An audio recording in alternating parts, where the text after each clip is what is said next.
Begin this hour, however, with the game that will open up week number 11. It is on NFL Network. It's Thursday night football, both between the Cardinals and the Seahawks, as Arizona looks to sweep Seattle for the first time in 11 years. They beat them week 7. They're going to try to do it again week 11.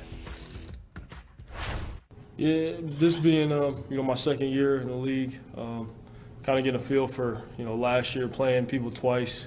I don't think for me it's any different. Just preparing for another game. Obviously, it's a divisional opponent.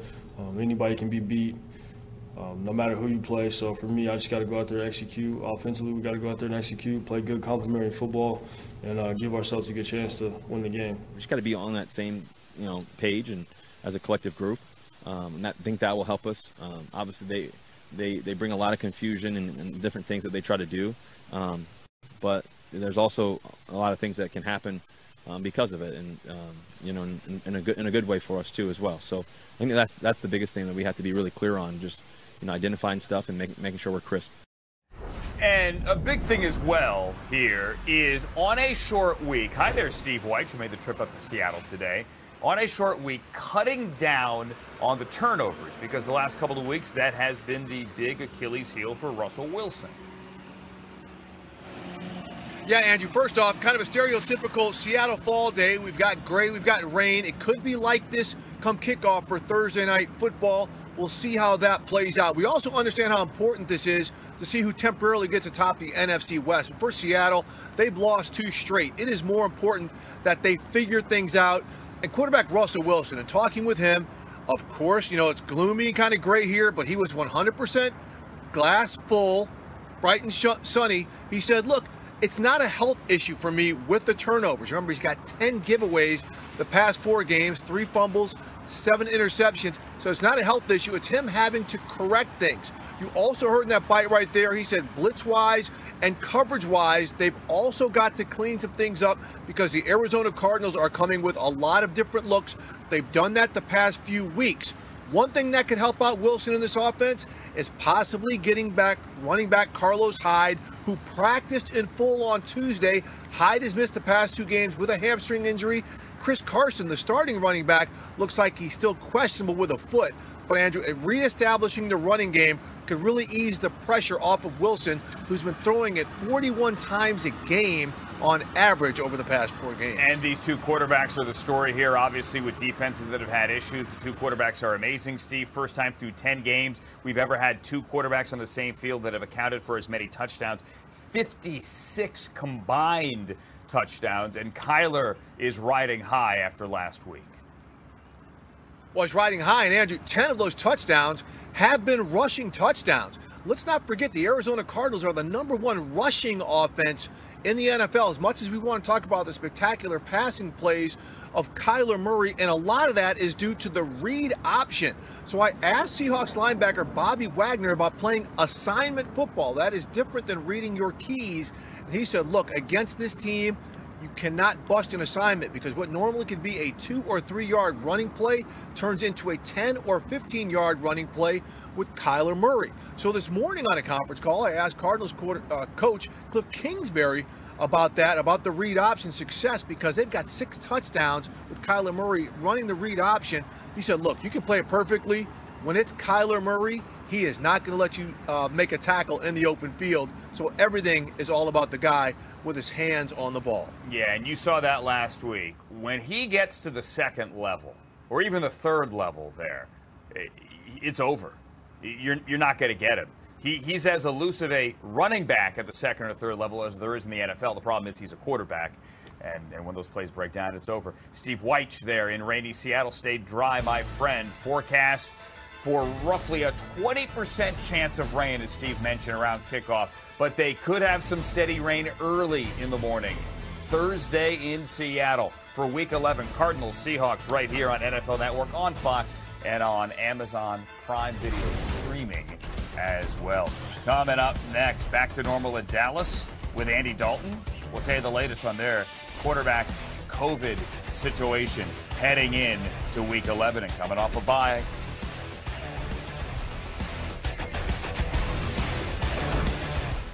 For over 30 years, Lexus has been celebrating driveway moments. Here's to one more.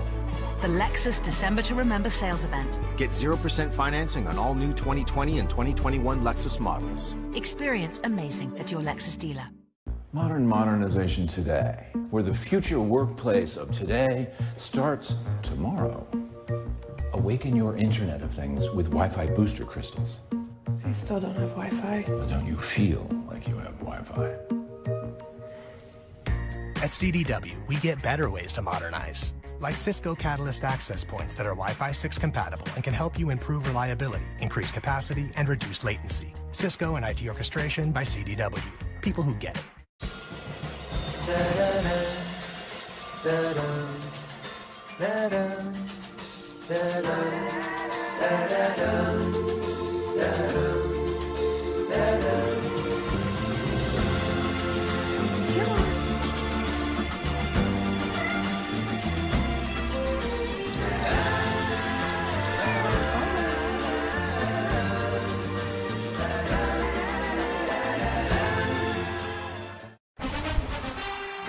Murray and the Cardinals. Wow, what a throw! Russell Wilson and the Seahawks. Going for it all. Touchdown! Thursday Night Football on Fox, NFL Network, and streaming on Prime Video. Are you ready for Sunday? I need all that energy today, baby. Every Friday night, Game Day View breaks down every single matchup. They're putting things together. The offense is clicking. This might be my favorite game of the entire weekend. Let's go! NFL Game Day View, Friday at 8 on NFL Network. I'm finally the king of my own castle, but my castle has leaks. So I use Thumbtack to find electricians, roofers, and plumbers. I can check out reviews, prices, and book the pro I like on the app. So anytime something breaks, I know exactly where to go. Download Thumbtack today. A logo can do more than identify your company. It can connect in meaningful ways, energize your team, and inspire your customers. We're 4imprint, and we know your logo on the right product can create moments that matter. With 30 years of experience and thousands of products to choose from, we guarantee your order will be right the first time, on time, and for a great price. Be certain that the right moments will matter. Explore thousands of promotional products at 4imprint.com. 4imprint, for certain. It's off to Leonard. Defended by Simmons. Is this the target?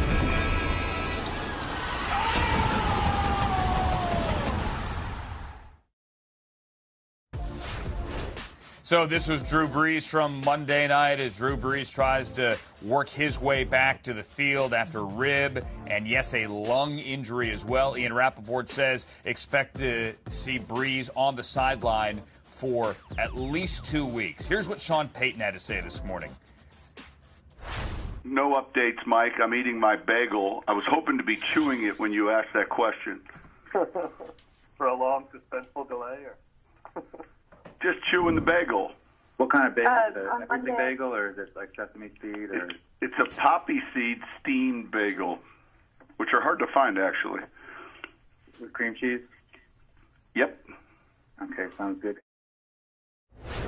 All right, so James Palmer, if anyone wanted to know what Sean Payton eats for breakfast on a Wednesday of game week, it's a poppy seed bagel with cream cheese. What about his quarterback, though? Did he ever answer that? Steamed, Andrew, yes, which is apparently very hard to find. Riveting stuff. No, did not answer anything about the quarterback situation. Said he'd have an update on Drew Brees' injury status when he spoke to reporters on Monday, but then did not give that today. And when asked about Jameis Winston, kind of dodged that question as well. One thing he did kind of say is whoever is playing that position, along with other positions, we're going to put them in a position to succeed. Now, let's talk about Jameis Winston because he's changed himself this offseason. He's lost about 20 pounds. He's playing at about 225, the lowest weight of his NFL career. He had LASIK. Not sure what that really does. We'll see when he hits the field if that changes anything. But this is all part of him wanting to make change and become a different quarterback. That's why he went to New Orleans. That's why he took a one-year deal for a little over $1 million to go to what he called, Andrew, the Harvard Graduate School for quarterback play, to learn from Sean Payton, to learn from Drew Brees. And that's exactly what he has been doing. He's been following Brees around. They watch film together. They prepare together. He is one of the first guys in the building, one of the last guys to leave. I know that's cliche, but it's actually true. He puts in a lot of time after practice with a ton of reps and a ton of extra throws. That's all about being prepared. Remember when Teddy Bridgewater took over a year ago, he was a little hard on himself when he came into the game, said he wasn't entirely prepared the way he wanted to be. That was not said about Jameis Winston last Sunday when he played that second half. They thought he came in extremely prepared to play and operate in a very difficult offense. But the biggest thing we want to know is, are the turnovers going to go away? It's been an issue dating back to his time at Florida State. Well, Sean Payton did say this week that he is not reckless with the football. He didn't think he was reckless on Sunday, hasn't been reckless since he became a New Orleans Saint. And one of the things that he has done, Andrew, is he has consistently had conversations with Drew Brees about taking risk, about when to do it. He watches him and tries to visualize himself doing it. We'll see if that translates. We're going to get an opportunity if these changes have all led towards something of a different quarterback with great arm talent, but maybe some different results on the field. Lastly, the three things that they have raved about the most, the leadership that he has brought, Andrew, as well as the energy and enthusiasm. Those last two have been talked about from everybody in that building about what they have seen in the energy and the enthusiasm that he has brought to this organization. We saw it when he photobombed Drew Brees after they beat the Buccaneers on Sunday Night Football. Jameis then went into the locker room, and it was part of a big dance party in the Saints locker room as he was eating a W again. Now he tries to eat a W as a starting quarterback. We think, as we await Sean Payton's lunch and dinner menu, upon which we will report later today. Thank you, James Palmer, on the Bagel Beat for the Saints. Andy Dalton activated for the reserve COVID-19 list today by the Dallas Cowboys. He's expected back on Sunday as Dallas comes back for the bye at 2-7, very much in the thick of the NFC East playoff race. And they go to Minnesota to face the Vikings. I think, obviously you want to do more, but I mean, frankly, we need to get in tune with what we're doing well. We've had a number of changes, so I'm more focused on the continuity, the consistency, and the efficiency of the things that we do well. So, but obviously with Andy in there, you have all the reps from training camp and all the things you've done in the past that that really Ben and Garrett didn't have the opportunity to have that bank account of reps. So, but yeah, it's definitely a larger menu to pick from. Bank accounts and menus. Andy Dalton back as the starting quarterback. Here's what's crazy. So Dak Prescott got injured week 5, okay? Dak Prescott still has more passing yards than Cam Newton, Baker Mayfield, Lamar Jackson. Now, Gardner Minshew and Nick Foles haven't started every game, but still, I mean, that's crazy go nuts, as somebody would say. James Slater with us live now. In Dallas as the Cowboys get Andy Dalton back, and you think that's a good thing? I mean, some I know had pressed for Garrett Gilbert. I mean, some on Sports Talk Radio, but it is Andy Dalton's team here, Jane. Yeah, I know you picked up on that too, Andrew. I love that Mike McCarthy loves those menus. Remember, it was a couple of weeks ago, the menu of love. This week, it's the menu that he gets from Andy Dalton. It is a little shocking given the confidence and the performance that we saw from Garrett Gilbert against the Pittsburgh Steelers. Now, with that in mind, they are bringing Andy Dalton back. That was the guy, their bona fide number 2 backup that they signed this offseason that they feel confident about. So that's what they're going to roll out against the Vikings. Now, Vikings head coach Mike Zimmer was asked, does it help that you have some familiarity with him, when he played with Cincinnati? And he said, it actually is probably going to help Dalton this week understanding the Vikings a little bit more. Said preparing for the Cowboys is a little bit challenging this year, given the fact that he couldn't quite pinpoint if this offense is more Mike McCarthy's offense or if this is more of a Dallas offense that they've seen in the past. But he did say that having had so many quarterbacks this season, it does make it a little bit interesting. And also adds that given the bye week, you have to be prepared for possible wrinkles that they might have added into this thing. One other thing that I might point out, speaking of wrinkles, they ended up in intensive COVID protocol as a result of playing the Steelers game. And so because of that, the staff, anyone that has contact with the players, has now moved into the hotel adjacent to the Star in Frisco. Now, I'm told that that is going to continue to happen because right now they're working to get family members of those staff beginning to get tested. So they will have the same sort of rigorous testing as the staff with the hope of getting the staff to return to their families. But they're stepping things up. It's something Mike McCarthy says he's been talking about even ahead of what happened with the Steelers. But their goal here is make sure that they have the staff as healthy as possible so they can finish out this season. And safety is a big deal here, certainly. Going back to Mike Zimmer, Mike Zimmer also said today that, yeah, they're keeping an eye on Dalvin Cook's workload, but he's going to be on the field when the game matters most, maybe a few more carries for Alexander Mattison.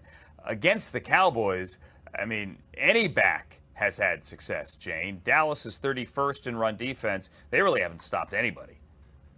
Now let's put some respect on their name. After the Steelers game, Andrew, they did hold the Steelers to 46 rushing yards. And yes, this is the team defensively that has struggled as of late.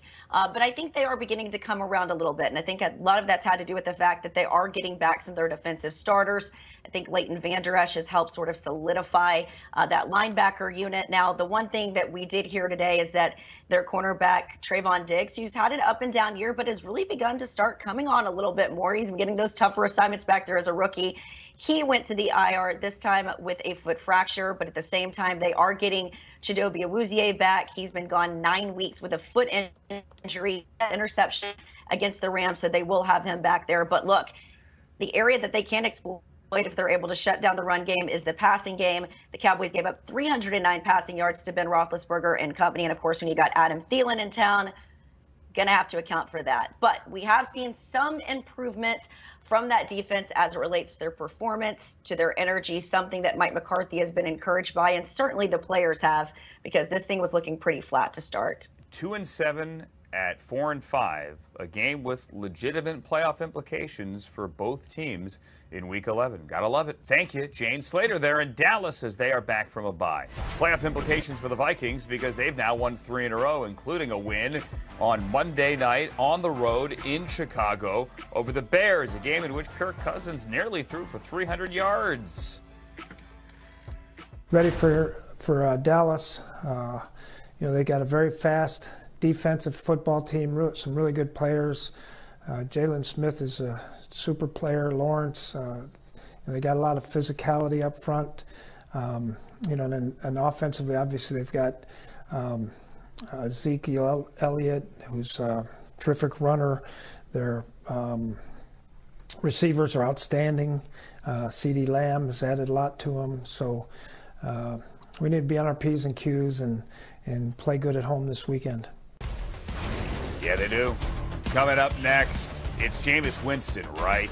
I mean, it's got to be Jameis Winston. Oh, wait, is it the guy you gave $21 million to? Well, ask Kurt Warner what the Saints should do at quarterback. That's next. The Eagles are still somehow atop the NFC East after losing to the Giants. They're on the road in Cleveland this week. Our Mike Silver made a little bit of news and noise on Sunday night when he said that maybe there's an issue with practice habits in Philadelphia. Here's what Wentz had to say today.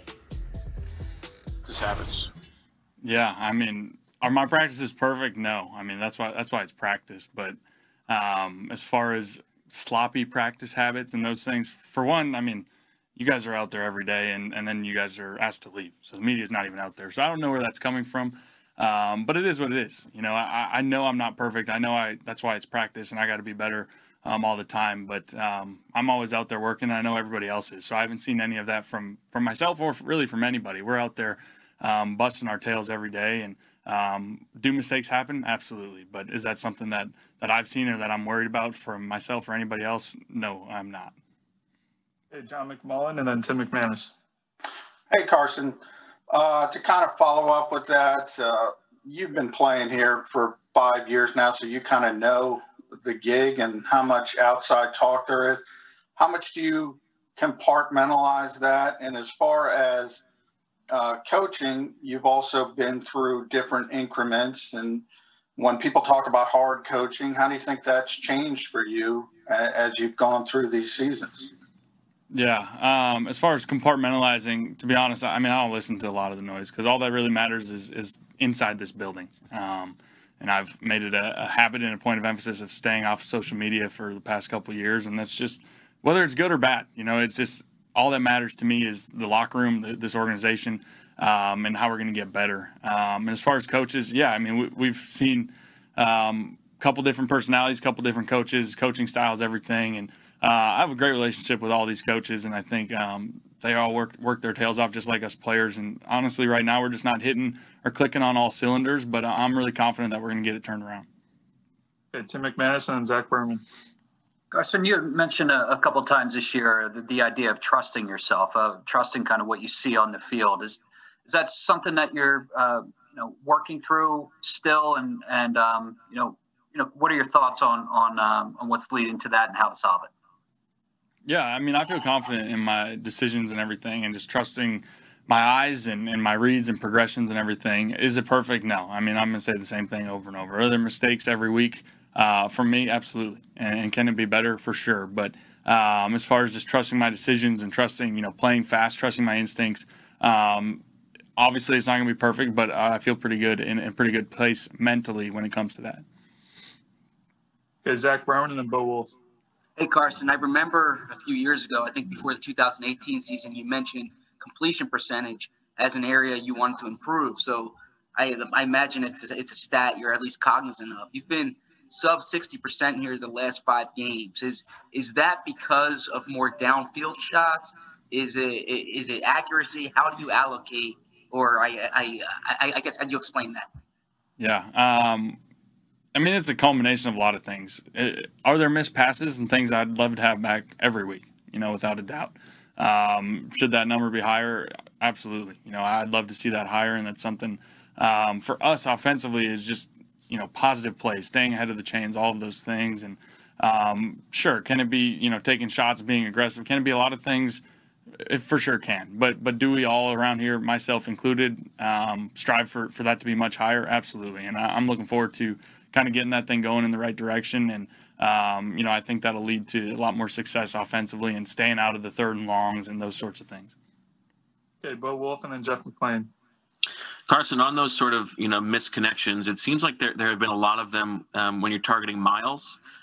Do you agree with that? And is there anything that you can point your finger to that those have been just off by a little bit?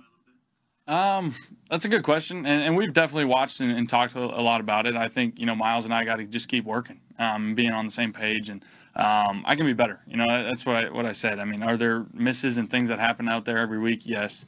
And is that stuff that we can clean up in practice? That's the plan. That's the plan. And whether it's Miles or just, just being off by just a little bit with a lot of these guys, those are things we can get cleaned up and get going in the right direction. Okay, Jeff McClain and then Paul Domowitz. Carson, Doug said this morning that he agreed that he probably needs to do a better job of getting you outside the pocket, taking advantage of your ability to throw and the move. Why do you think that hasn't really been the case much this year as in years past? I think it's a lot of reasons. It's a culmination of, every week has a different game plan and different defensive schemes that we're playing and how the defensive ends play and just the ability to actually get outside clean. And there's a lot of factors that go into that, and the coaches do a really good job of studying that and finding ways to do that, or, some weeks saying, this maybe isn't the week. And so I know I love it. I love when I'm out of the pocket and just can kind of, make plays and move and change the launch point and everything. But coaches do a good job of sprinkling that in when and where it applies. So the Browns and the Eagles, one of 7 games at 1 o'clock Eastern time on Sunday. The Sunday night game, the NBC game, Patrick Mahomes and the Chiefs trying to avenge their Week 5 loss to the Raiders. Oh, by the way, that was also the last time Mahomes had Sammy Watkins on the field. Offense when he is on the field. Yeah, I mean, he's someone that is just he's a threat in every way. I mean, the way he's able to catch the ball in traffic, the way he's able to catch the ball and have this breakaway speed and still be able to score and be a big body. He's someone that we utilize a lot in this offense. So hopefully he's back out there and we're able to incorporate him with the good stuff that we've been doing lately, and he'll be up to speed and ready to go. Let's go next to Nate Taylor. Go ahead, Nate. Hey, Patrick, I asked this to Andy a little bit ago, but the idea that you're playing the Raiders for the 3rd straight year after your bye, I just wonder, what did you sort of see that you could take from that bye week that was to your advantage when you played the Raiders in those 2 cases the past 2 years? Yeah, I mean, I think just playing them so many times over my career so far and being a divisional opponent, you start to configure a game plan. I think they do a good job with their defense coordinator of throwing a lot of different stuff out there, a lot of different coverages, a lot of different blitzes. And so for me, just trying to build a memory bank of stuff that they've done to me in the past, and then at the same time be ready for stuff that he could present to me during the game this year. And so it'll be a great challenge for us, but we're excited for it. Go next to Adam Teicher. Go ahead, Adam. Hey, Pat, just wondering, you're preparing for the Raiders, obviously, for the second time this year. Do you feel like it's any different preparing for a team the second time around, whether you won the first time around or lost the first time around? And Brad, I'll have one quick follow-up. I don't know if it's necessarily different. You prepare the same way. You just have a little bit more of a familiarity with the opponent. Obviously, being a divisional opponent and someone we've played, not too long ago, you understand the things that they did against you in that game. You look back at that game. But at the same time, you have to be prepared for the unscouted look, and so that's what we'll be preparing for as well. Yeah, and obviously, that game meant a lot to the Raiders the last time around. They did that victory lap, of course, around the stadium afterwards. Do you feel like you matched their energy? Looking back on it now, do you feel like you guys matched their energy that day? Clearly not. They came out and won the football game, so we'll have to do a better job at that this time, and know that we're playing against a good opponent, and know that we're going to have to give our best shot if we want to come out with the win. Go next to Seren Petro. Go, Seren. A couple of quick ones. First of all, specifically to the victory lap, right? We've heard some of the comments from Coach on Monday and Travis yesterday. Just your thoughts, what your reaction is, the Raiders taking the bus around a couple of times? Yeah, if you're not ready to go in this game, I'm playing a divisional opponent, playing against a good football team, it's going to mean a lot going towards the AFC West standings, then you're not in the right sport. So, for me, it's just as important as any other game in the division, no matter if they took the victory lap or not. Let's go next to Karen Kornacki. Go ahead, Karen. Hi, Patrick. I'm always intrigued by this Raiders rivalry. Did the game last time kind of up the ante in this so that, not, like you said, not that you need to get more amped up for this opponent, but it is a rivalry. It is the one the fans hate to see win. And did last time out kind of rev it up a little bit?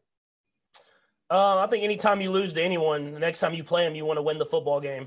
And so in this league, when you're in the same division, you get that opportunity. So we're excited for it, and we'll be ready to go. I promise you that. Let's go next to Sam McDowell. Go ahead, Sam.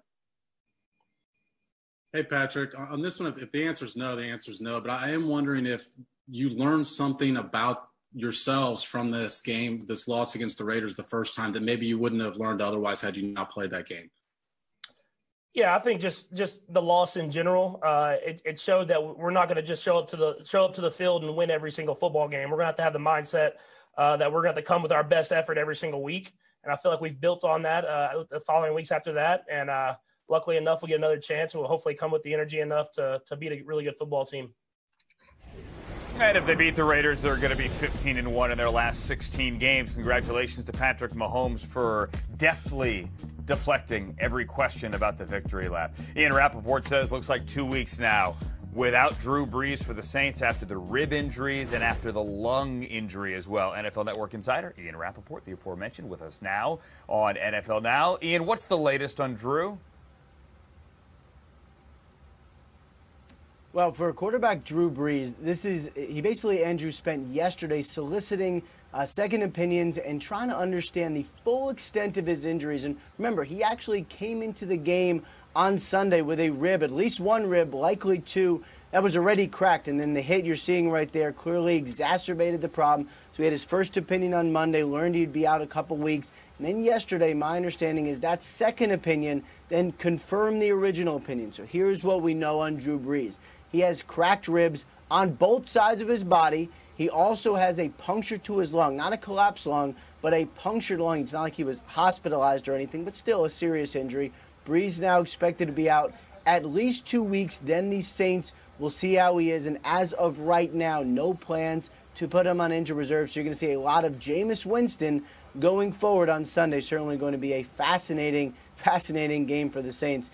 Meanwhile, another quarterback situation that we have been tracking, Teddy Bridgewater. He suffered an MCL sprain on Sunday that knocked him out of the game. A little bit of good news this morning. He was out at practice, working along the side, taking some throws with some receivers in a red jersey, so certainly not practicing fully, but was out there on a somewhat limited basis. At least that gives him a chance to be able to play on Sunday. Not as much for star running back Christian McCaffrey. Remember, he was out last week with a separated shoulder, and Coach Matt Rule has been optimistic about McCaffrey possibly getting out there. but he did not practice today, and the team just made clear on their website that McCaffrey is now not expected to play again this Sunday. They have been extremely cautious with his injuries. It's not like it got worse. They're just being cautious, but McCaffrey now not expected to play Sunday. Mike Davis resumes the starting role. All right, Mike Davis back to the starting lineup as Christian McCaffrey heads back to the sideline yet again. Thank you, Ian Rappaport, as the Panthers made that official. All right, let's get back here to this Jameis Winston Taysom Hill. Can we even call it a debate? I mean, Jameis threw for 5,000 passing yards last year, yet the contract given to Taysom Hill was a contract that Sean Payton was adamant about. This is, hi there, Kurt Warner. I mean, this is legit money, $18, $20 million money here, because he's a number 2 quarterback. They should start Jameis, right? Yeah, I believe they need to start Jameis. And it's really about the nature of how they play. I'm not going to sit here and say Taysom Hill can't be a starter in the National Football League, but I'm not sure he's a starter at this point in the system that they want to run in New Orleans and what they've built in New Orleans. If he becomes a starter, I believe they have to change the way they do things. And so the natural fit seems to be Jameis Winston to go, okay, he's more like what Drew Brees is in the nature of how he plays the game. So I fully expect Jameis Winston to be the starter, with Taysom Hill getting opportunities. He gets opportunities with Drew Brees. Maybe it's a little bit more now that Jameis Winston is in there as a starter. But I expect both of these guys to play, but I would expect the bulk of the reps to go to Jameis. Real quick, is Jameis going to be different? Is he going to be the same 30-pick guy we saw last year?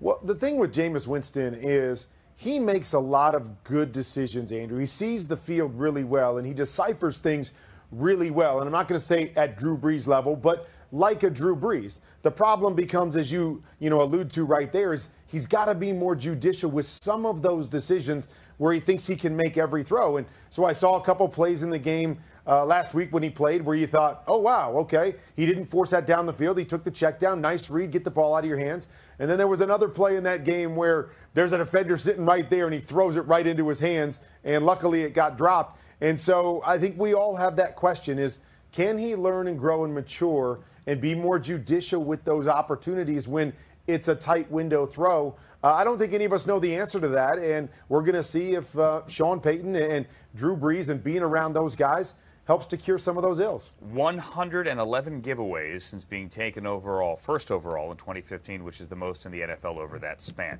All right, let's move on here to Russell Wilson, if we could, Kurt, because he's not one who turns the ball over at all. But the last 2 weeks he has. What do you see? Well, I see a quarterback that is still playing some good football, but a quarterback that feels like he has to make every throw. And, sometimes you get into those situations. I had a couple teams that I was on where I felt the same way. Like if I didn't play well, if I didn't throw for 300 yards and 3 touchdowns, we had no chance to win. And so you put that pressure on yourself to score every time you touch the football. And that's just not a realistic way to play in the National Football League. But when you watch Seattle, it seems like what has to be done. And so, so you find yourself forcing things or trying to make that extra special throw in situations where normally you probably wouldn't do that. And so that's what I see from Russell Wilson. Fall behind in Buffalo a couple weeks ago, and now, oh man, we're down. We've got to find a way to make up for this on offense. We can't necessarily depend on our defense. And so it is a tough place to play for a quarterback and for a really good quarterback. But you still have to let the game come to you, and that's going to be the challenge moving forward with where their defense is right now. He's trying to compensate for an historically bad defense here. The numbers just don't get any better. The Rams ran it up, at least in terms of the yardage last week, maybe not in terms of the score. All right, let's talk about that Kyler Murray play.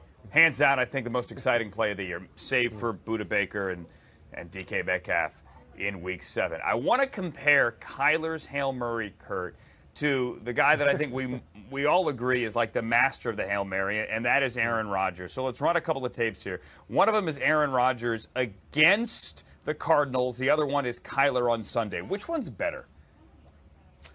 Well, I mean, better is a relative term. If I'm going to say who threw the ball better or has a better Hail Mary throw, I'm probably going to give it to Aaron Rodgers. I mean, he throws that thing up in the air so it turns over and it drops down where his receivers have a chance to go get it. We've seen that not just in this game against Cardinals. We've seen that numerous times in his career. He throws it extremely well. But, you know, the Hail Mary last week, it wasn't just about the throw. It was about being able to elude pressure, going to your left, you know, almost falling out of bounds and having to turn and flick the ball up to his one receiver that was down there. So the play was probably better for Kyler Murray. Who throws the Hail Mary better? I'm going to give a slight edge there to Aaron Rodgers because he's done it so many times and he does it so well. Can I offer a third choice, Kurt? Can we go back to 2007, please? Now, this isn't the end of the game. This is the end of a half. But may I offer a Kurt Warner 48-yard end of the second quarter Hail Mary to Larry Fitzgerald? You're allowed to vote for yourself, Kurt.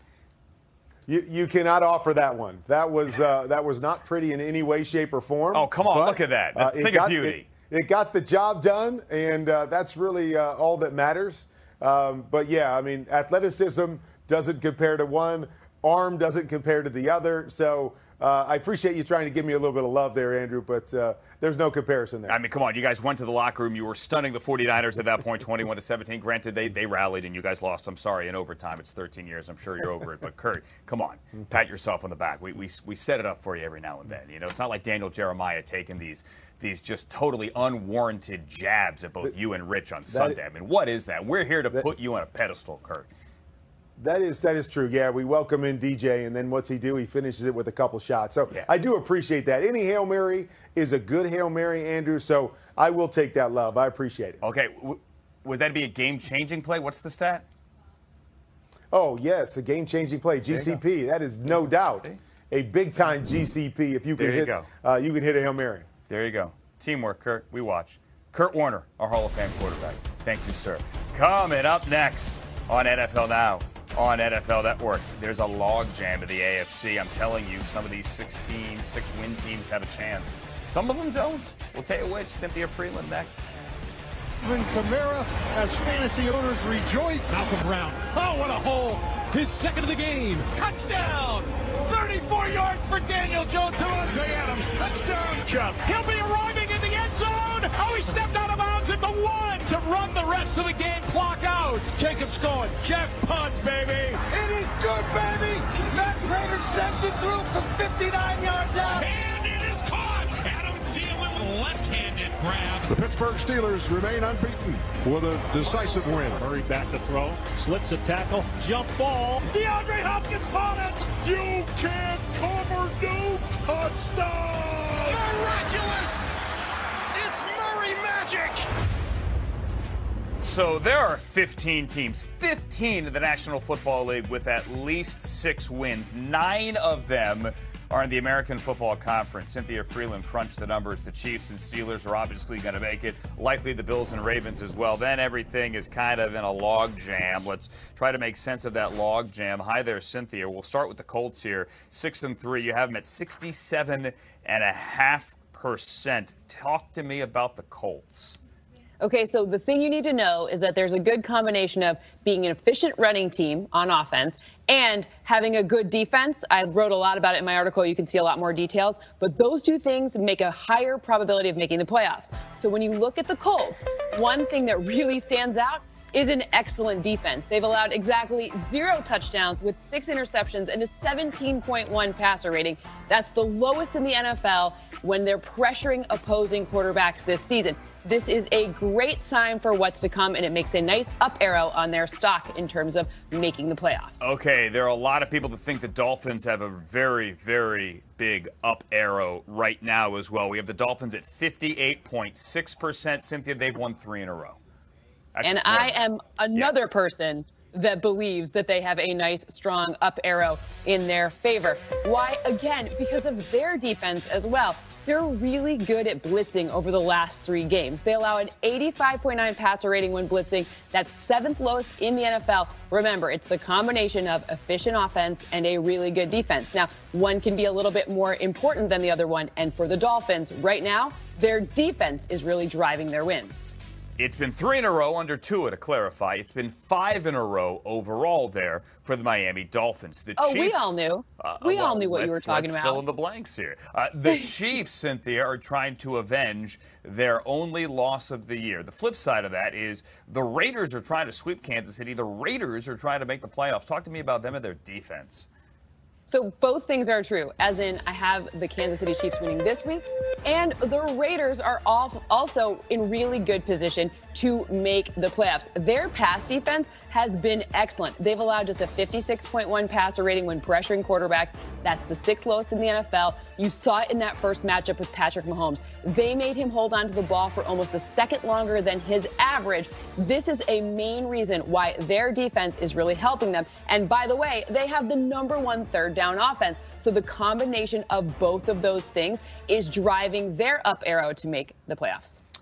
Cynthia Freeland's article, NFL.com/Freeland. The log jam of the NFC with 9 teams with at least 6 wins. Check it out. And we'll go with a deeper dive on those numbers. Thank you, Cynthia Freeland. Back on Game Day View on Friday night and back on NFL Now on Friday as well. Puts it up for grabs, and it is caught for a touchdown.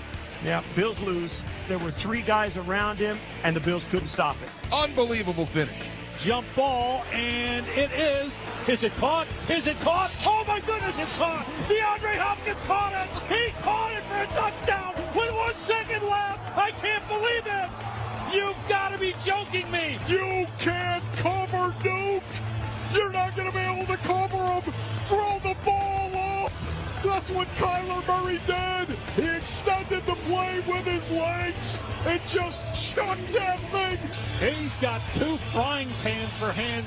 Unbelievable. It was unbelievable. Hi there, Kim Jones. We've done the Cardinals side of this a lot here. I mean, Kyler ran 30 yards before he threw it 51 yards. That's absurd. They won. They play Thursday. What about the Bills side of things that had their hearts ripped out after thinking only a few minutes in real time earlier they had won the game? Well, and listen, Josh Allen to Stephon Diggs with 34 seconds left wasn't that play in the end zone, but it was a heck of a throw and catch. And that's what we would be talking about under normal circumstances. Kyler Murray and DeAndre Hopkins aren't normal. They are extraordinary. And I think you saw, there you go. Thank you guys very much. You see the dive at his feet. You see another defender getting closer to Kyler. Obviously, you just want to run him as far as you can and even out of that boundary if you could have. And then you see Jordan Poyer come in and, obviously number 21 there and a mistake of commission, right? Not omission. He's trying to make a play. Could Tre'Davious White, number 27 there, made that play without Poyer knocking into him? I don't know that because the guy with the tallest leap there is clearly Hopkins. But as for your question, Andrew, Sean McDermott says as coaches, you immediately wonder what could we have done differently. He added it didn't come down and should not have come down to that play. And this is important. Buffalo squandered a 23-9 lead in the third quarter. Arizona also got a field goal off a very short field, a 12-yard punt.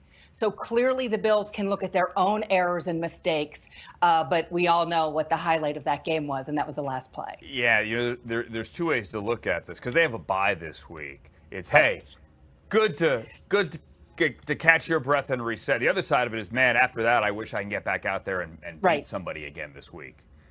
Yeah, the Bills need a bye, though. Sean McDermott made the point after this game. They were supposed to play Kansas City on a Thursday. The game was moved to Monday, so their mini bye was lost there. He also made the point that the week before they had played on a Tuesday at the Titans. So, listen, this is a different season for everyone, and we understand that. But the Bills very much look like a team that needs to catch its breath. They will do that, and they will do that, as Josh Allen said, hoping to forget about that play. That part of it's going to be easier said than done. Yeah, and when they get back from the bye, they get Justin Herbert and the Chargers in Buffalo. Coming up a little bit later on the show, Justin Herbert has cut all his hair. He looks like a young Anakin Skywalker. More on that later. Thank you. I don't know what that means. It's a Star Wars joke. I'm in my 40s. I'm one of them. Thank you, Kim Jones. No more Baby Yoda jokes from me today, however. Coming up next, no joking in Dallas. It's back to Andy Dalton. The latest on the Cowboys, COVID. It's NFL Now on NFL Network from our newsroom in Los Angeles. My name is Andrew Siciliano. There's a lot to get to today. We got injury updates. We got all kinds of stuff. We have Patrick Mahomes not biting when asked repeatedly what he thought of the Raiders' victory lap with the bus and all that. Also coming up, we have an update from New Orleans on Drew Brees. How many games will the Saints quarterback miss, and who will Sean Payton start in his place?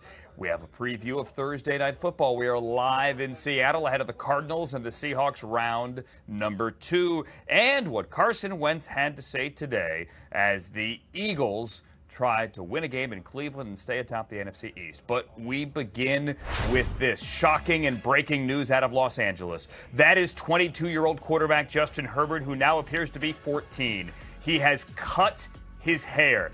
He actually didn't do it. It was evidently done by strength and conditioning coach John Lott. And John Lott should be fired for that. I mean, has he not ever heard the story of Samson?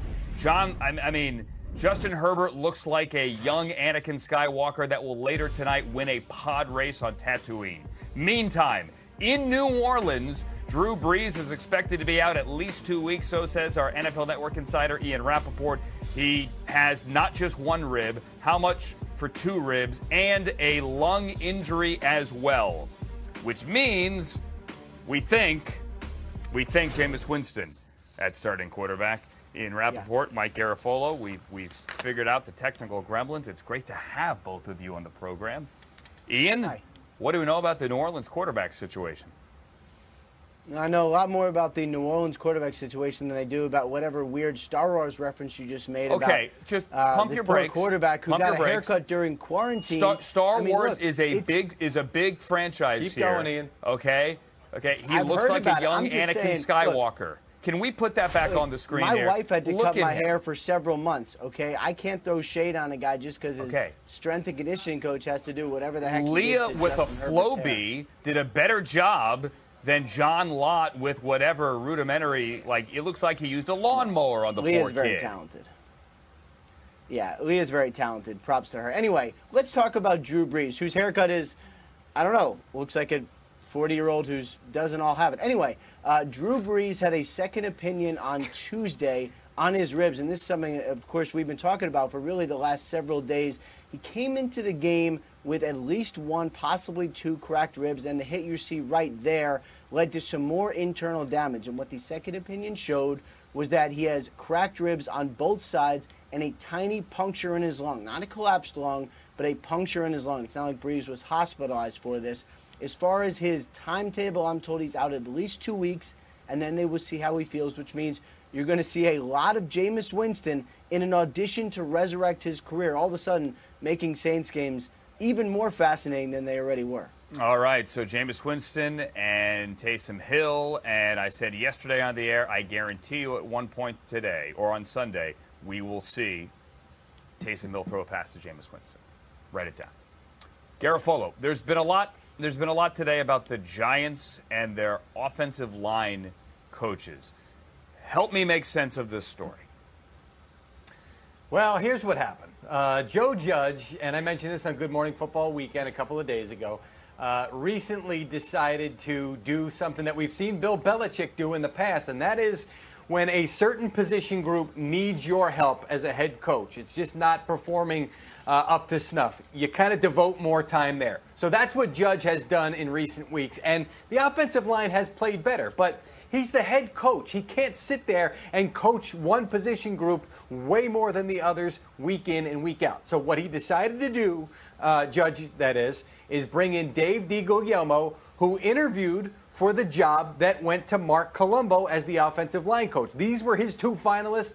In the end, he went with Colombo, who had a comfort level with offensive coordinator Jason Garrett. Well, Judge said, I need some help right now, and Colombo's still a little bit early in his coaching career, the former lineman for the Cowboys, and now is working with some younger guys that need the tutelage on some of the finer aspects of playing offensive line that they just weren't getting from Colombo. So he said, I'm going to bring in DiGuglielmo. You guys are going to work together.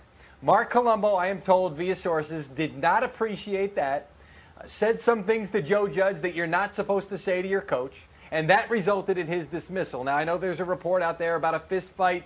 I am told, Kim Jones also told unequivocally there was no physical altercation. There was a verbal altercation, and Colombo, by expressing things the way that he expressed them, resulted in his dismissal. So Di Guglielmo will now take over for a Giants offensive line that has played better, but could use some better instruction from their offensive line coach. Meanwhile, in other sort of Giants news, DeAndre Baker, the cornerback that the team released while he was in the middle of an investigation for robbery charges that were dropped on Monday, is on his way to Kansas City. He will sign with the Chiefs practice squad once he goes through COVID protocols. And he will remain on that practice squad until he's up to speed. Remember, he hasn't been with any team while his legal situation played out, but the expectation is he will be on their roster at some point. So the Chiefs got themselves a first-round talent who has now put any legal issues behind him, courtesy of those charges being dropped the other day. All right, so DeAndre Baker is going to find a new home, no longer with the Giants. They said we've moved on. We made our decision. He's going to land there with the Chiefs, so good for him, and hopefully he can start a new chapter there in Kansas City. Meantime, Ian, let's try to figure out what's going on in Cleveland here. The Browns put 3 guys on the COVID-19 reserve list today, including starting right tackle Jack Conklin, which is big because Chris Hubbard is also on the list. And then there is the issue of Myles Garrett, who is told to stay home today. Yeah, well, the Browns COVID-19 situation actually started a couple of days earlier when their fullback Andy Janovich went on the COVID-19 reserve list. My understanding is this is basically completely separate from that. These guys, Jack Conklin, including Jack Conklin and Cody Parkey, had a high-risk close contact with someone outside the building. So this is not a case where they tested positive for COVID-19 and now are out the next 5 days at the very least and probably miss the game. I'm told all of these guys do have a chance to be able to play on Sunday. They are just considered high-risk close contacts. And this also jives with what Dr. Alan Sills said in the conference call yesterday, which is that most or maybe even all of the transmission of coronavirus has been outside the building, which makes sense considering people wear masks in the building, they're socially distanced and all that. Meanwhile, Myles Garrett, who is at this point battling an illness, has not tested positive for coronavirus to my knowledge, was told to stay home, which is basically part of the protocol. If you're not feeling well, if you're sick with the stuff we used to get sick with before COVID-19, do not come into the facility, and that's where the Browns are. Yeah, and Stefanski likened it to the situation about a month ago with Odell Beckham Jr., where he didn't feel well, so they told him to stay at home. And he said it's not like the old days, Stefanski said, where you could just say, hey, come in later in the day if you feel better. You can't do that, so Myles Garrett is at home today. I missed you guys last hour. I'm glad you're here. Yeah, thanks. Sure. Yeah. Good to have you. Okay. No, it's good to have you back. I sense sarcasm. I really meant it.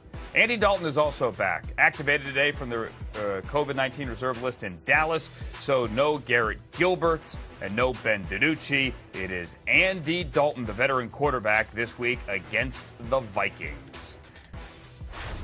I think, obviously you want to do more, but I mean, frankly, we need to get in tune with what we're doing well. We've had a number of changes, so I'm more focused on the continuity, the consistency, and the efficiency of the things that we do well. So, but obviously with Andy in there, you have all the reps from training camp and all the things you've done in the past that that really Ben and Garrett didn't have the opportunity to have that bank account of reps. So. But yeah, it's definitely a larger menu to pick from. Bank accounts and menus there, dialed up by Mike McCarthy as we go back to Andy Dalton. Hi there, Jane Slater, live in Dallas. What does this mean for the Cowboys? Well, continuity and consistency, a little hard to come by this year, Andrew, after they lost Dak Prescott. Of course, then they went to their rookie QB, Ben DiNucci, and then after that, Garrett Gilbert, who was impressive in his showing against the Pittsburgh Steelers. A lot of people around here thought it would set up for a quarterback competition. Instead, they are going back to the guy that they felt was their bona fide backup heading into the season, Andy Dalton. And as he said there, he's got a bank account of reps from a virtual offseason, no preseason. Didn't see much from him this year, but that's the guy that they are rolling with. Now, we did ask head coach Mike Zimmer of the Vikings how does this affect your preparation? And he admitted it is a little bit challenging given how many different quarterbacks they've had this year. He said that as it relates to Andy Dalton, Dalton's probably going to have a better time preparing for them because of his familiarity with the Vikings. Because even when Zimmer was asked, does this offense look more like Mike McCarthy's? Does it look more like Dallas's? It seems like he pointed to a couple of nuances of both. But he did say, yes, it is a little bit of challenge when you've had as many quarterbacks as they've had. Speaking of challenges, of course, the Cowboys in intensive protocol following their contest with the Steelers and the COVID cases. As a result, Mike McCarthy said he had been talking with his staff about the possibility of doing this bubble. They want to make the workplace as safe as possible. So they have now moved into the hotel adjacent to the Star in Frisco. And starting this week, they're going to start testing family members with the hope that they will get on the same testing system as the staff. And then that way, maybe the staff can return to their families. But they are taking all the precautions with the hope of finishing out the season full of health. And that is certainly a major off-the-field challenge there for the Cowboys and for every team. An on-the-field challenge this week for the Cowboys, Jane, is slowing down the league's leading rusher, Dalvin Cook. Yes, and how things have changed. I mean, we were once talking about Ezekiel Elliott being that guy. Ezekiel Elliott not having the year that he had hoped for, but Dalvin Cook leading the league, 119.3 rushing yards, 143 scrimmage yards. And this is a Cowboys team that has been struggling against the run. Now, I will say last week they only gave up 46 rushing yards to the Steelers, but I will caution them that with Adam Thielen and Kirk Cousins coming to town, giving up 309 passing yards to the Steelers, something to keep an eye on as you have the Vikings coming into town. Absolutely, and the Vikings, a red-hot team with a 3-game winning streak. Thank you, Jane Slater, there in Dallas as the Cowboys are back from their bye. As for these Vikings, a couple of weeks ago, they were kind of left for dead. They had one win. They traded Yannick Ngakoue. Now they wake up, as mentioned, winning 3 in a row. All of a sudden, look at this, Kirk Cousins. You guys are the 9 seed in the NFC. Yeah, well, it's great to win 3 in a row. We're 4-5. You know, we're not 7-2. We're not leading our division, and so I don't feel a sense of that our season's turned around. I feel like we've done some good things the last few weeks, but I do feel like we have a lot of work up ahead to get to where we really want to go. And where they want to go, Dallas this week. Coming up next on NFL Now on NFL Network. The Packers are the 1 seed in the NFC. Are they happy with the way they're playing? Green Bay report. You're watching NFL Now on NFL Network. We haven't talked enough about this game. Let's do it now. We got the Packers on the road after they barely survived against the Jaguars, against a Colts team, Matt LaFleur, that's coming off a win and a bye. This is a fast football team in all 3 phases. I think it's probably the best special teams we've gone against. And then offensively and defensively, they fly around. So just trying to combat that freshness and we're going to have to do a great job of knowing the plan, being able to play as fast as we possibly can, and have to have great execution. And to clarify, hi, Stacey Dales, a mini bye. Hi. They played on Thursday, the Colts did. They beat the Titans, big win in Tennessee, and then had the extended weekend off. And now they get a Packers offense that is top 10 and getting Allen Lazard back, but it's been the Colts defense that's been winning games here. No question about it. We just heard from Matt LaFleur, and, when he talked about facing this #1 total defense, Andrew, he said they're the #1 total defense for a reason, and the top 5 in a number of categories. Dales just thought I'd bring out the whiteboard. Awesome. That's Love right. It.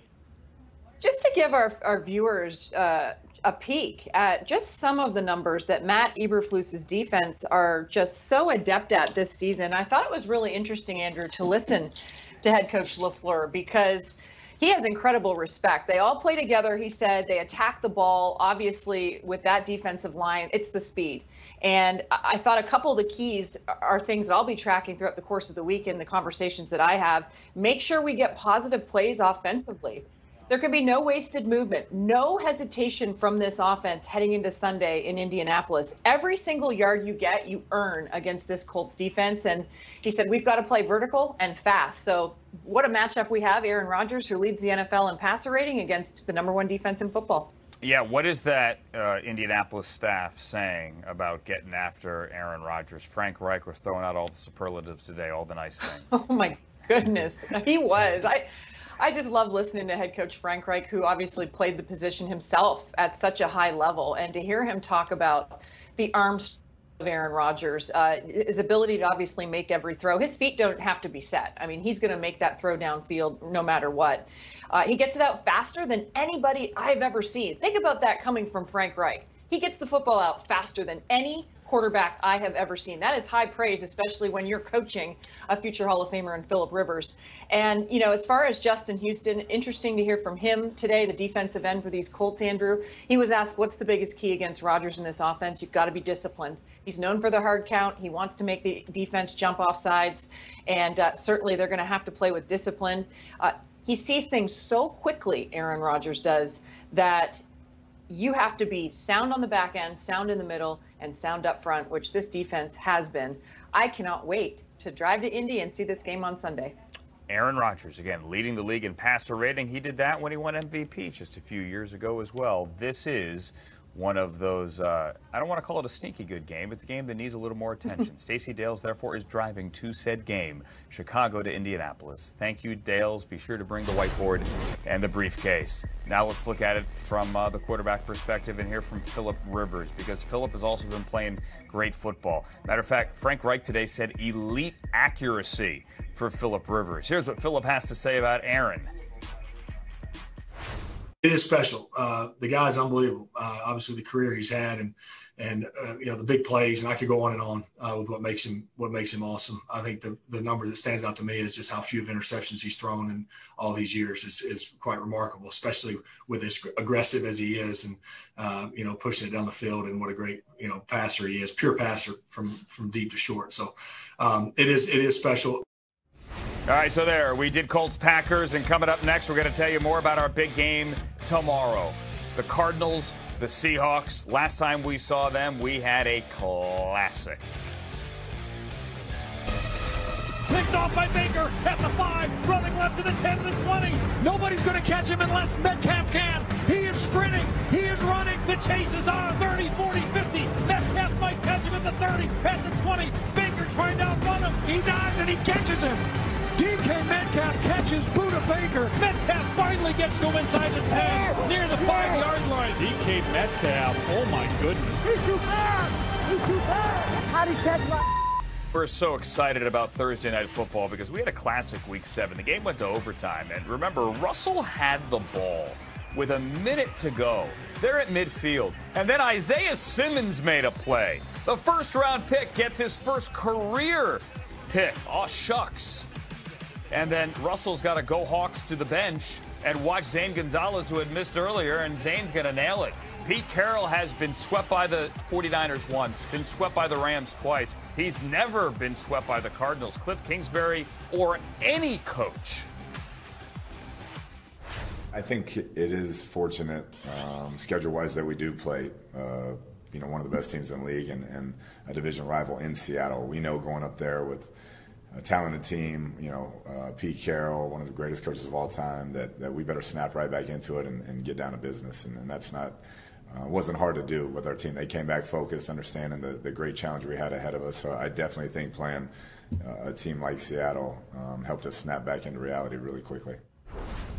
All right, the question is, here, on the short week. Hi there, Steve Weich, live in Seattle, where it looks like gray and gloomy. Can Arizona do this on a short week, go up there, win in their building, granted no fans, I guess show the maturity that needs to be seen for a team ready to be taken seriously or as a contender? Yeah, Andrew, remember, I mean, these teams have had some great battles, and we saw one earlier this year. But one thing we've noticed over the years, kind of historically, is how do teams that haven't historically won but all of a sudden have a spike in success deal with that? And you heard Coach Cliff Kingsbury say right there about his Arizona Cardinals, it's good they're having a short week, because not only did they win in Buffalo, but the way they won with the Hail Murray pass to DeAndre Hopkins, people were still basking in that as of Tuesday. That was a big conversation point with players with their news conferences. So as Kingsbury said, the fact that it's a division opponent on the road where they've got to travel and galvanize, and it's a team where they know that they've got to play well against. That's something that can get everybody to refocus and take their eye off that highlight play and to understand how important things are. We'll see how Arizona handles that success. That's the big question with them leading the rest of the way. Yeah, Steve, I feel like also on the Seattle side, we've had this narrative before, not just this year, but in years past, as in who's going to be up at running back this week. Looks like Carlos Hyde will be back here for the Seahawks, which is big. That's huge. I mean, Carlos Hyde has missed the past few games with a hamstring injury, and they're using players that they haven't used that much. DJ Dallas, Alex Collins to fill in, and you've seen the run game suffer. So getting Carlos Hyde back could be huge for them. He practiced for the first time fully on Tuesday, so that's an indicator that he will play, even though practice is more of a walkthrough. Chris Carson, who's been battling a foot injury, who's their main starter, he's still more questionable as to if he'll play. But Andrew, the bigger question with all of this, wide receiver Tyler Lockett, the Seahawks' leading receiver, has not practiced this week after injuring his knee Sunday against the Rams. Pete Carroll said they're going to take it up to game time. Remember, in their Week 7 matchup, Lockett was targeted 20 times, had 15 catches and 200 yards against the Cardinals.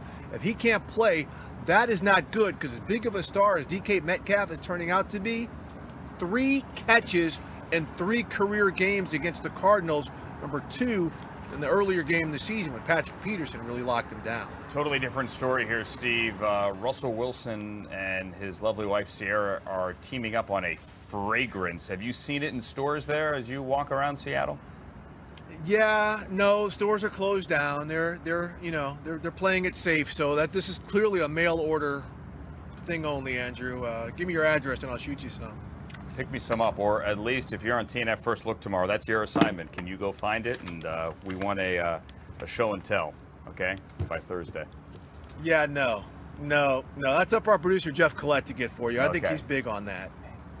Expense it and charge it to the Underhills. Thank you, Steve Weitz there, live in Seattle, ahead of tomorrow's somewhat significant game. Cardinals and Seahawks coverage begins with TNF First Look not listed at 3, and then game day kickoff at 6, and then the kickoff right around 8 p.m. Eastern Time. Be there. You have been warned. You should watch. All right, so here's the deal on Drew Brees. Ian Rappaport says it's at least 2 weeks, cracked ribs, and a punctured lung. But if you thought you were going to get any information out of Sean Payton today, think again. No updates, Mike. I'm eating my bagel. I was hoping to be chewing it when you asked that question. For a long, suspenseful delay? Or? Just chewing the bagel. What kind of bagel? Is it an everything bagel, or is it like sesame seed? Or? It's a poppy seed steamed bagel, which are hard to find, actually. With cream cheese? Yep. Okay, sounds good. So that happened. James Palmer here. Do you know what he had for lunch? No, we haven't touched base on that, but I'll probably cover it a little bit later. You're right. Okay. We'll be waiting on that later, along with Weitz on the perfume beat.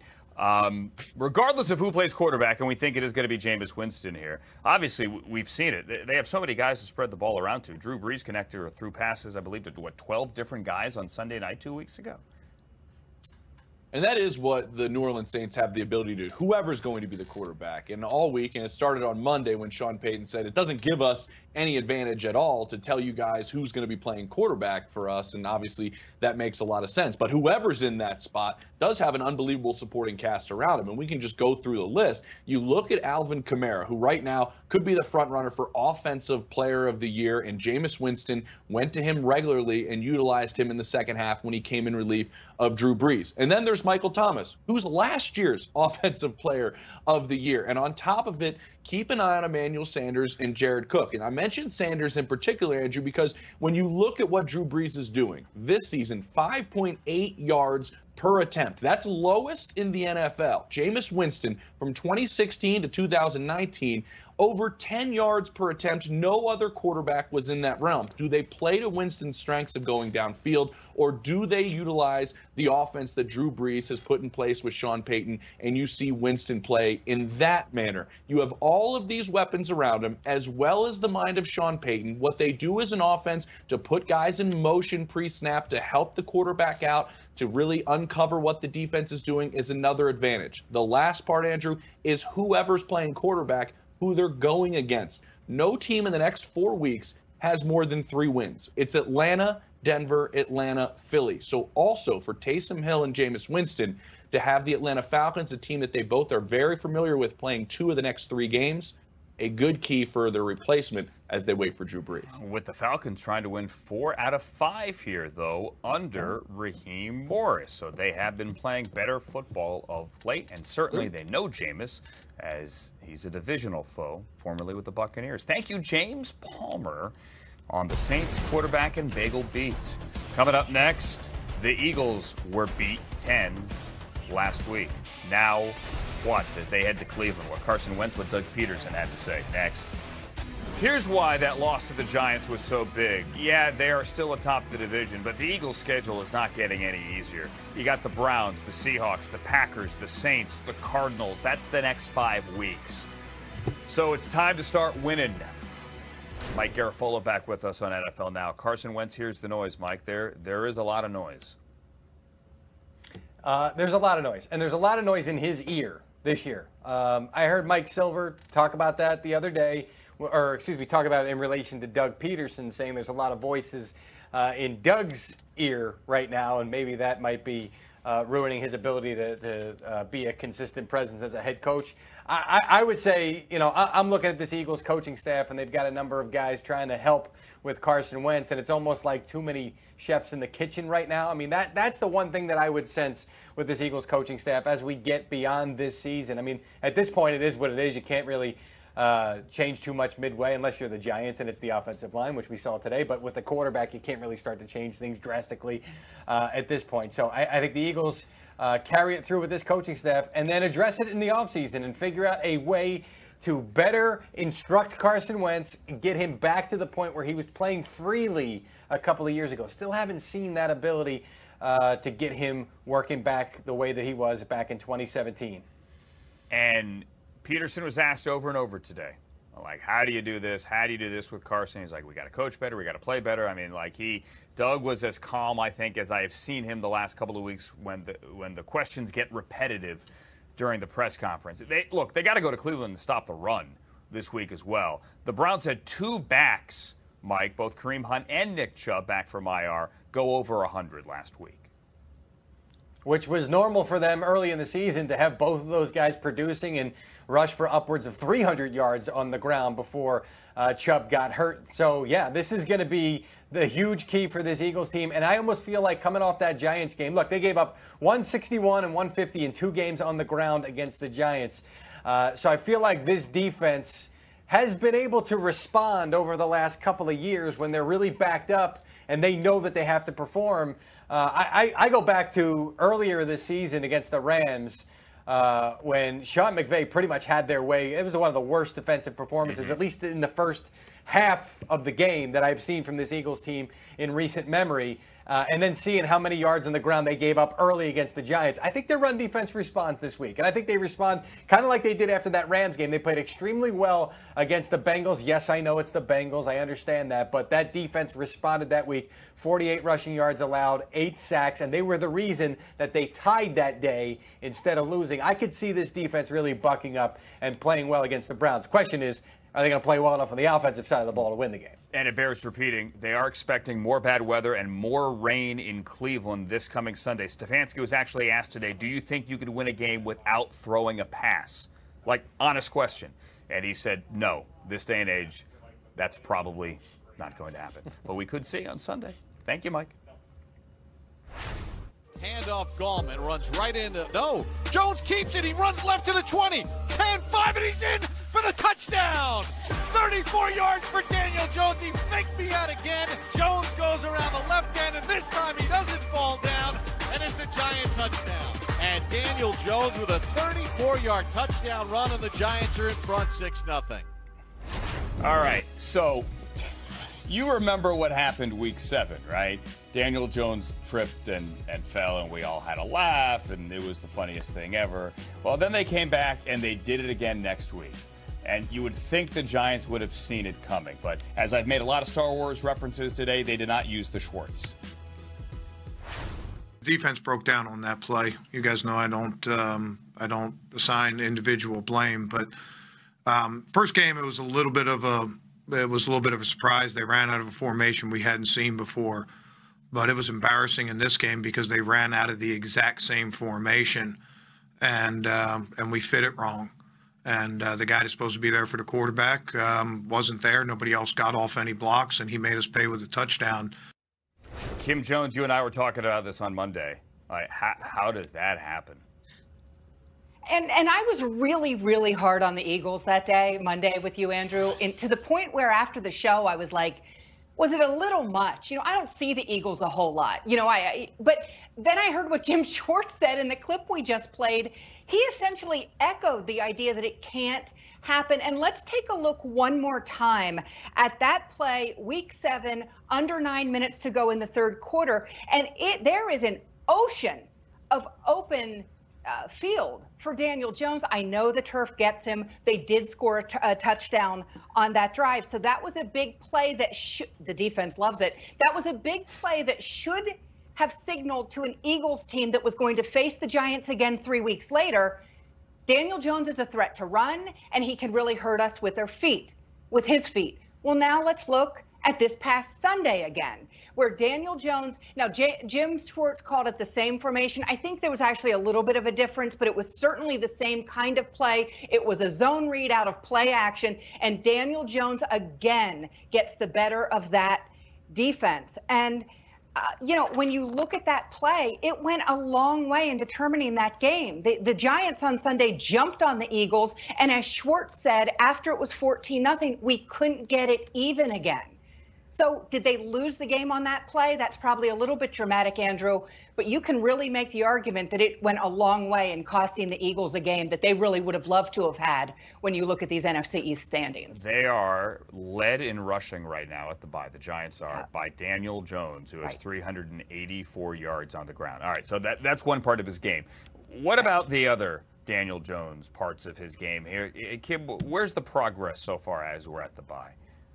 Well, I want to be fair always. And it's a big, big deal when Daniel Jones turns the ball over. And we've talked about that a lot. Everyone who covers the Giants at any level has talked about it a lot. Well, for the past 2 games, he's played clean football. It's not a coincidence that the Giants have won those 2 games against the Washington football team and then, of course, Sunday against the Eagles. I have talked to enough teammates of Daniel Jones at this point, even in this COVID season, that I can tell you this. He is very popular in his own locker room. Sterling Shepard told me after Sunday's game, he's first one in, last one to leave. He said this game means a lot for Daniel. And Sterling said, listen, he's still a young quarterback. That he is, and the past 2 games, he has played winning football for the Giants. And Andrew, that's significant. Yeah, it is significant because the past couple of games and that winning football has the Giants very much in the thick of things as they take some time with their bye. And Joe Judge says he goes back to his family, which is probably more work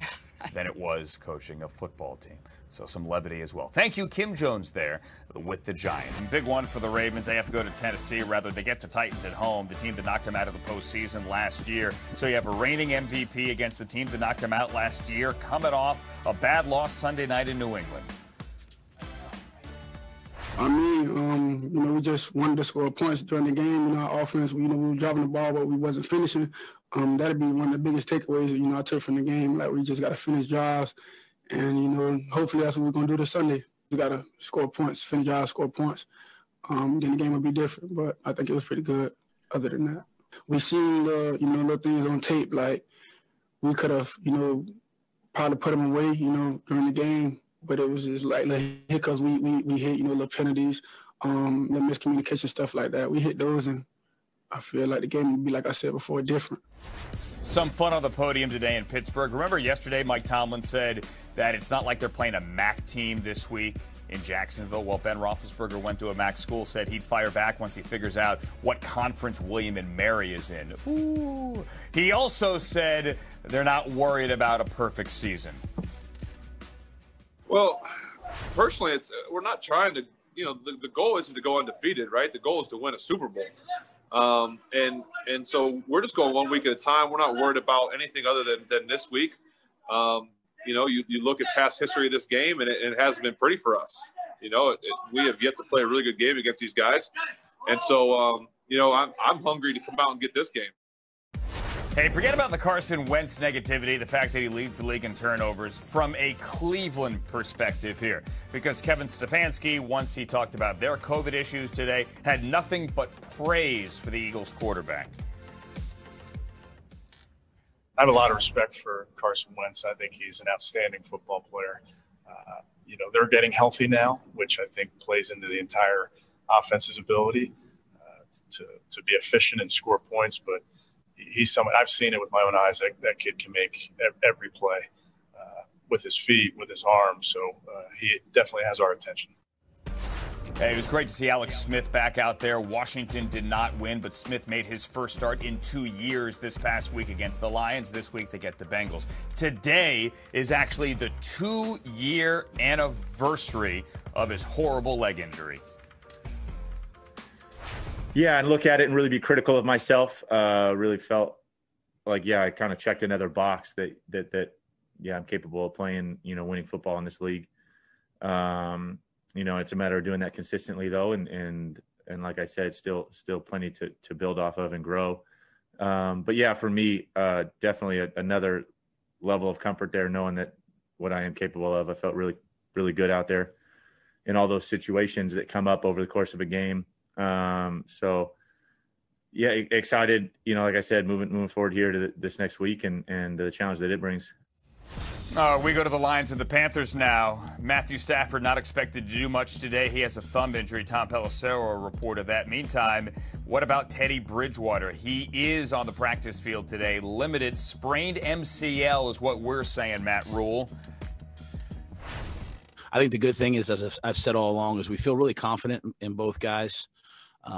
We feel like they can go out there and play at a high level, and we're hopeful that Teddy can go. But if not, we want to give them both a fair opportunity this week to show what they can do. I'll be with PJ Walker as we go. Who am I picking first? Stacey Dales, you go first. Well, guys, Colts rookie. I win. Colts rookie kicker Rodrigo Blankenship has been fantastic this year. 19 for 21 field goals. I think 23 for 25 extra points. But he is dropping it, you guys, like it's hot off the field because he dropped his new merchandise line. That's a T-shirt worn by none other than the great Ric Flair, the Black Scorpion. Wow. He attended his 70th birthday party last year. They're good friends, and Ric Flair is donning the goods. I'm going to don them this weekend. I'm going to get the specs and a shirt from Rodrigo. All right. That's. I'm going to tune in Stacey Dales and Rex Specs. Kim, what do you got? Sam Darnold will miss his 10th game in 3 seasons on Sunday. I asked Adam Gase today, could his season be over? Gase said no, he thinks Sam will play again. He wants to play again. But let's face it, no one knows for sure, and no one knows if it could be his last games as a New York Jet. We hope to see him on the field again sometime soon. James Palmer, one more thing. I used to wear rec specs back in the day before I got contacts in middle school, but that's neither here nor there. How about the fans down in Jacksonville? You mentioned voting for the Pro Bowl, Andrew. These fans are trying to get something going to where their pick, when they traded Yannick Ngakoue to the Minnesota Vikings, becomes a 4th-round pick from a 5th-round pick if he makes the Pro Bowl. So they're trying to get this going. This is where fans can actually be a part in how their team is doing if they can get him to go to the Pro Bowl and get him, get their pick to move up an entire round. It's great. They're trying to get fans from other teams involved as well. NFL.com/Pro Bowl vote. This is also great. People getting involved here. DeAndre Hopkins said that the person with the best meme of his catch would win an autographed jersey. So Tom Brady did one with like baby goats. We've also done a couple, like NFL Game Day did this one. That's fun. And I watch Game Day morning every Sunday, of course. It's my favorite show. But we figured we'd come up with one as well. So this is our